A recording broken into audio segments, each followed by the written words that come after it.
Assalamualaikum warahmatullahi wabarakatuh.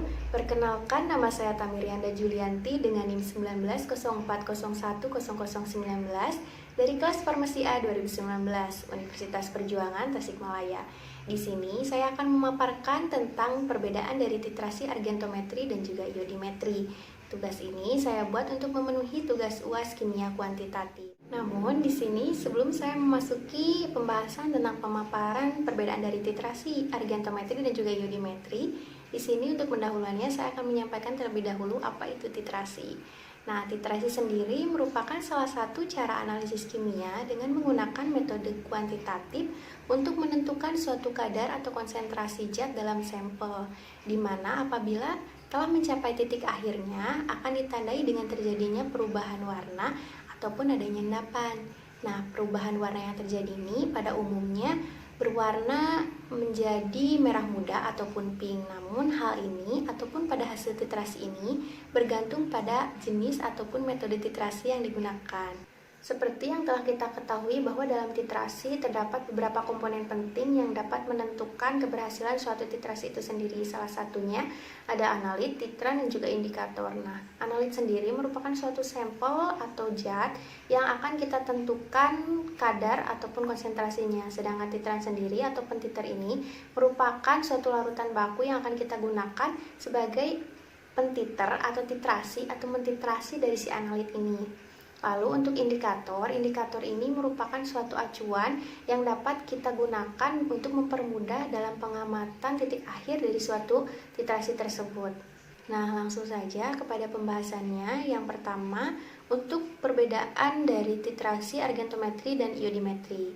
Titrasi argentometri sendiri merupakan suatu titrasi yang melibatkan proses pembentukan endapan garam yang sukar larut antara titran dan juga analit. Titrasi ini sering digunakan pada ion atau garam-garam halida seperti Cl-, Br-, I-, dan juga lainnya dengan ion Ag+.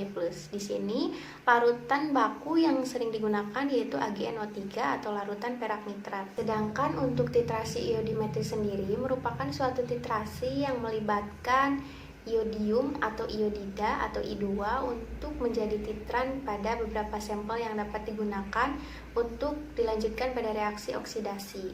Nah, untuk perbedaan dari prinsip titrasi argentometri dan iodimetri sendiri, pada titrasi argentometri sendiri menggunakan reaksi pengendapan atau presipitasi dengan mengendapkan analit menggunakan penambahan titran AgNO3, sedangkan pada prinsip iodimetri menggunakan reaksi oksidasi di mana di dalamnya terjadi reaksi iodin dengan reduktor yang mengalami potensial oksidasi lebih rendah dari sistem iodin dan iodida. Selanjutnya, untuk analit dari titrasi argentometri ini sendiri biasanya digunakan dari ion-ion halida ataupun garam-garam halida seperti Br-, Cl- maupun I-. Namun biasanya digunakan dalam penentuan NaCl dan juga beberapa analit lainnya. Untuk pentiter yang biasanya digunakan yaitu larutan perak nitrat atau AgNO3.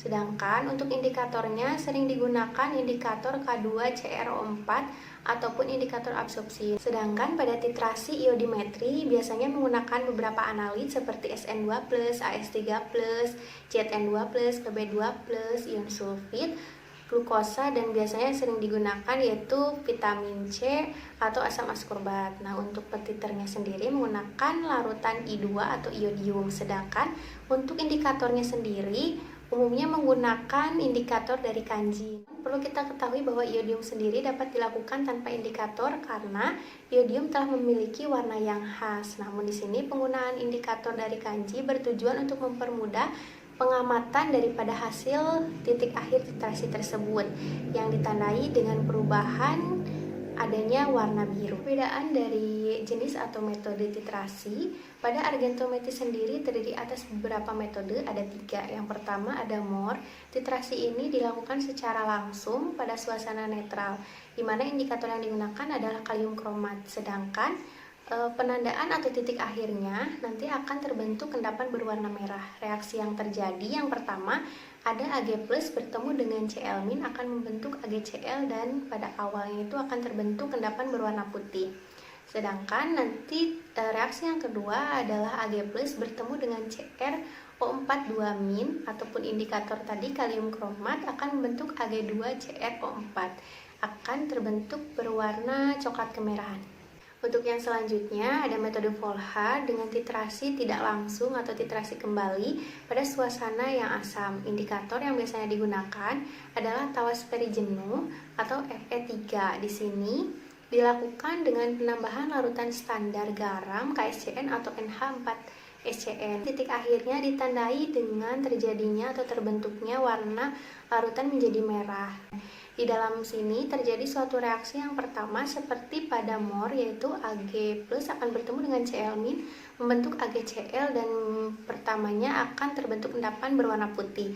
Yang kedua, Ag+ akan bertemu dengan SCN membentuk endapan AgSCN yang masih tetap berwarna putih, dan reaksi yang ketiga Fe3+ akan bertemu dengan SCN akan membentuk FeSCN 2+ yang kompleks. Di sini akan terbentuk endapan berwarna merah.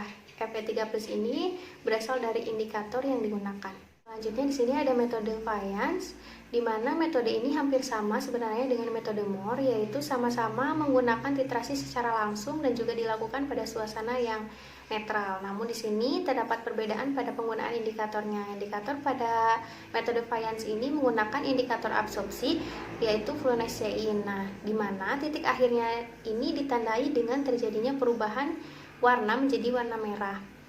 Warna merah ini berasal dari AgCl dan juga AgFl yang berasal dari indikator yaitu fluorescein. Nah, untuk reaksinya Ag+ akan bertemu dengan Cl- membentuk AgCl dan akhirnya terbentuk endapan berwarna putih koloid. Untuk jenis atau metode titrasi dari iodimetri yaitu dengan cara langsung pada suasana yang netral. Di sini menggunakan larutan baku iodium atau iodida, di mana nanti analit ini akan dititrasi secara langsung dengan I2 dan ditambahkan indikator kanji di awal, karena indikator kanji ini tidak dapat mengabsorpsi I2 dalam larutan. Untuk proses pengoksidasian ini dilakukan pada potensial oksidasi yang lebih rendah daripada sistem iodin atau iodida. Contoh atau pengaplikasian titrasi argentometri pada bidang farmasi. Di sini saya ambil dari beberapa jurnal.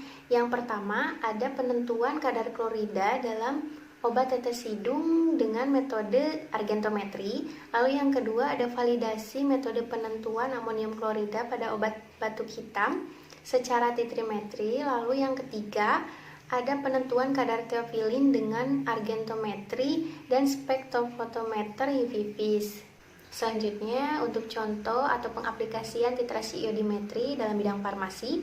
Yang pertama ada penentuan kadar vitamin C dalam UC 1000 dan vitasimin dengan metode iodimetri. Dan yang kedua ada penetapan kadar tablet antalgin secara titrasi iodimetri di PT Kimia Farma Persero Tbk Plan Medan. Sebagai perwakilannya dari titrasi argentometri yaitu penentuan kadar klorida dalam obat tetes hidung dengan metode argentometri. Nah, di sini menggunakan pentiter yaitu larutan perak nitrat AgNO3. Sedangkan untuk analit yang digunakan adalah obat tetes hidung. Untuk indikatornya sendiri di sini semua metode digunakan yaitu metode MOR, Volha dan juga Fayence. Maka dari itu ada beberapa macam indikator yang digunakan juga seperti K2CrO4, lalu larutan indikator absorpsi dan juga lainnya. Di sini saya mungkin tidak akan menjelaskan secara detail karena sudah saya cantumkan pada catatan. Nah, selanjutnya untuk titrasi iodimetri sendiri saya menggunakan satu judul jurnal yaitu penentuan vitamin C pada UC 1000 dan vitasimin. Untuk pentiter yang digunakan dalam jurnal yang saya ambil di titrasi iodimetri ini ada larutan iodium. Nah, untuk analitnya ada sampel padat dari vitasimin, lalu sampel cairnya dari UC 1000. Nah, sedangkan untuk indikator yang digunakan adalah indikator amilum 1%. Di sini saya mungkin tidak akan menjelaskan secara detail karena sudah saya cantumkan pada catatan. Kesimpulannya, dari perbedaan titrasi argentometri dan juga iodimetri ini terletak ada pada prinsip maupun analit, pentiter, indikator, dan juga jenis metode yang digunakan termasuk dalam penerapan dalam bidang farmasinya tentu. Nah, yang pertama ini dari titrasi argentometri ini menggunakan reaksi atau prinsip pengendapan. Lalu yang untuk titrasi iodimetri sendiri menggunakan prinsip reaksi oksidasi reduksi dari penggunaan titran I2-nya. Kedua titrasi ini digunakan itu sesuai dengan analit yang akan kita tentukan itu kadarnya itu apa, jenisnya apa gitu analitnya. Jadi nanti akan dilakukan kesesuaian antara si sampel yang akan kita gunakan dengan metode titrasi dari keduanya ini, apa yang cocok. Mungkin itu saja yang dapat saya sampaikan. Mohon maaf apabila terdapat kesalahan dalam penyampaian materi maupun penyebutan dalam penyampaian materi ini. Sekian, terima kasih atas perhatiannya. Wassalamualaikum warahmatullahi wabarakatuh.